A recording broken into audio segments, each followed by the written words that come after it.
In the second video on this sum and difference identities topic, we're going to take a look at the tangent formulas, and we're going to look at how to prove some statements using the sum and difference formulas.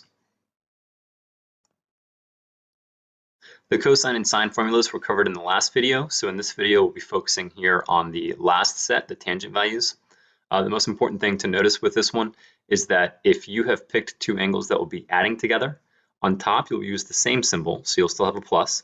But on the bottom, that symbol will flip. So you'll have the opposite sign of a minus and vice versa. So if you chose two angles that subtract, like if you did 75 minus 60, for example, on top you will have a minus, and on the bottom it will be the opposite, it will be a plus.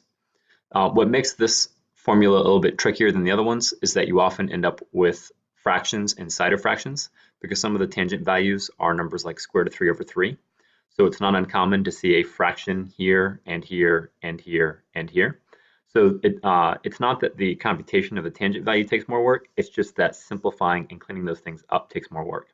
It's also an additional step that, since you will likely have a radical in the denominator, many assignments and textbooks will require that you rationalize that. So we have to clear those radicals out whenever they occur in the bottom of the fraction.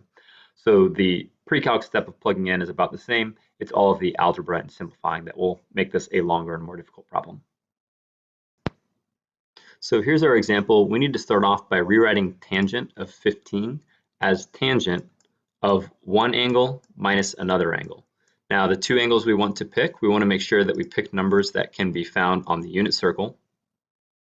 While there are lots of choices you can make to end up with 15, you could do 45 minus 30, you could do 60 minus 45. You could also start coming into the other quadrants and doing something like 135 minus 120.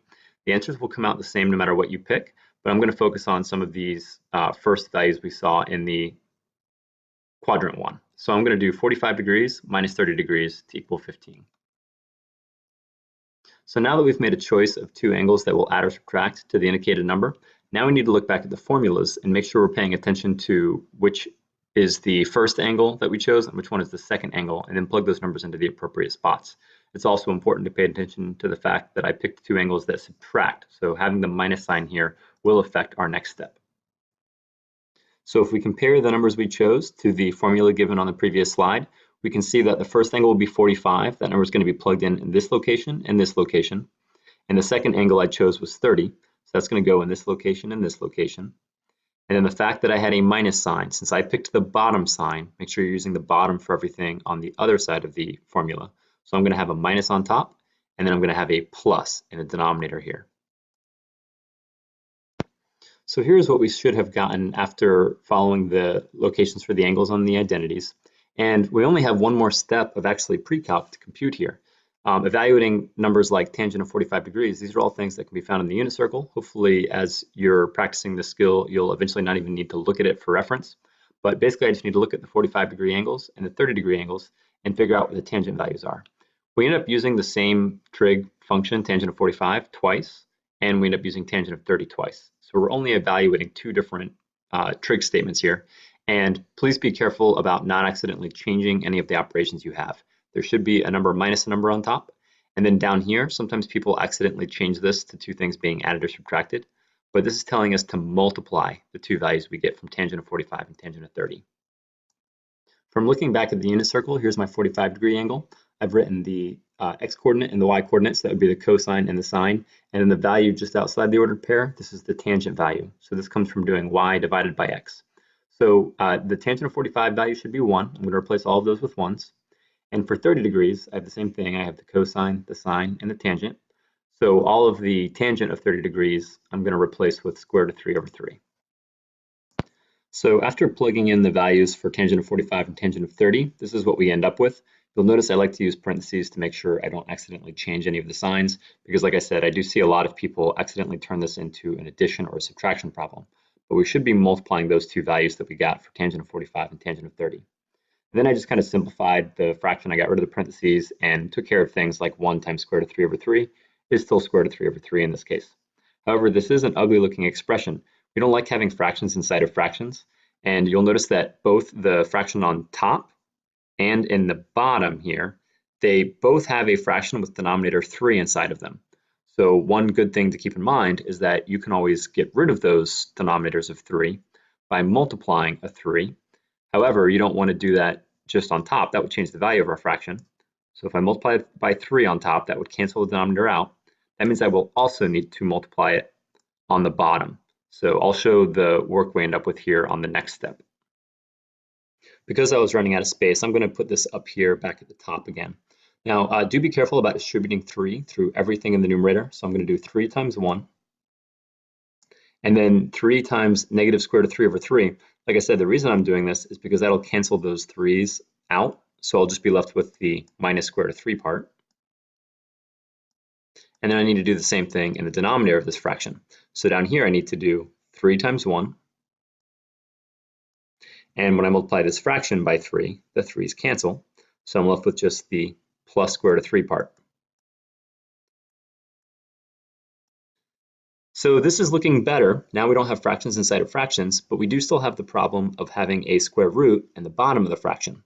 So this is something else that most math classes will discourage. And the way we get rid of this is by multiplying both the numerator and the denominator by the conjugate of what you have in the bottom of your fraction. So we're just looking at the denominator for a second. The conjugate is if you have something like a plus b, then the conjugate would be a minus b. So we just want to change the sign in between the two terms. We don't want to change the sign out front. It's still a positive a.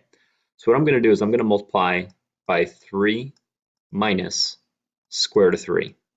And it's a good idea to use parentheses again because we want to make sure that we're actually distributing this out correctly or foiling it. As I did earlier with having to multiply the top and the bottom by the same number, I need to do that same thing here again.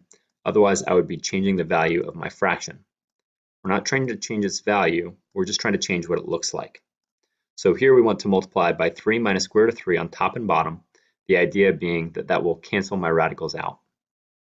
On top, we actually have a special shortcut. We have the exact same binomial being multiplied by itself. So as a shortcut, you can do a squared plus 2ab plus b squared, or you could just FOIL the whole thing out and combine like terms. I'm going to use the shortcut. So a in this case is 3, so a squared means 9. And then 2 times a times b, it's going to end up being a minus sign since I have a positive number and a negative number. So negative 2 times 3 times square root of 3, that's 2ab. And then b squared is this second number, the negative square root of 3. If you square that, you just get a plus 3. So like I said, if that didn't make sense to you, if you haven't heard that shortcut of a squared plus 2ab plus b squared, that's fine. Just go through and FOIL everything out. First, outside, inside, last. And then do the same thing on the bottom. However, there's another shortcut we can use in this case. I have a plus b times a minus b. You may recognize that that's the factoring we get whenever we're using difference of squares. So as a shortcut, you can do the difference of squares backwards. Instead of doing the whole FOIL operation on this, you can just say that the unfactored form is a squared minus b squared. And b was square root of 3, so if you square that, you get 3. So this is looking better. Now we don't have a radical in the denominator. We're almost done. We just want to kind of combine some of the like terms here. We don't really like writing 9 plus 3. Those are two numbers that can be combined. We would just say that that's 12. And then there's nothing else to combine on top, so minus 6 root 3.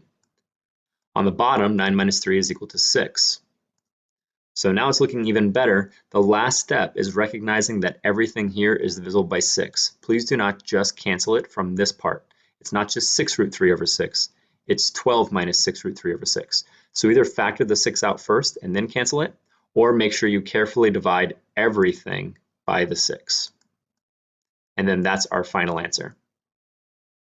So there is a lot of work to the tangent, sum, and difference formulas. Most of the time, sometimes you won't have to go through all this, but the reason there's so much work is not because of the pre-calc, it's because of all of this simplifying and getting rid of fractions inside of fractions and getting rid of radicals in the bottom. So hopefully you will remember those algebra skills from earlier. There are many proofs that you can do with the sum and difference formulas, so I just wanted to show you what one of them would look like using the new identities. We've seen proofs using Pythagorean identities and factoring techniques and some of the other formulas you'll see in the next section as well. But the idea here is just that we want to see what happens if we're keeping variables in the expression, and then our rules are that we only work on the left-hand side. So notice that this has set up an angle minus an angle. So we're going to be comparing this to our sum and difference formulas. So since our proof statement matched a sum and difference identity, here I've written that our first angle is going to be the pi over 2, and our second angle is going to be the x. So somewhat confusingly, since I have an x for one of my angles, make sure you don't flip these. Wherever I see x on this side of the formula, that's actually my pi over 2 value.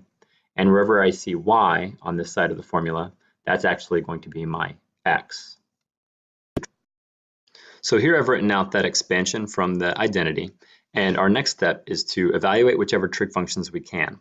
Now some of them have variables, so we won't be able to do anything with those because we don't know what angle is being represented by the x. But for the other ones, the cosine of pi over 2 and the sine of pi over 2, those can be evaluated under unit circle. So cosine of pi over 2 is equal to 0, and then that's being multiplied by cosine of x. And sine of pi over 2 is equal to 1, and that's being multiplied by sine of x. So then what's happening here is 0 times any number cancels out. So this whole part is gone, and 1 times sine is just equal to sine of x. So now we have proven that cosine of pi over 2 minus x is always equal to sine of x. And this is actually a statement that is saying sine and cosine are the same functions. They're just slight shifts to the left or to the right of each other, which we do know is a true statement from looking at the graphs. So that was an example of how a proof might look using your sum and difference identities. And that's it for the lesson. Thank you.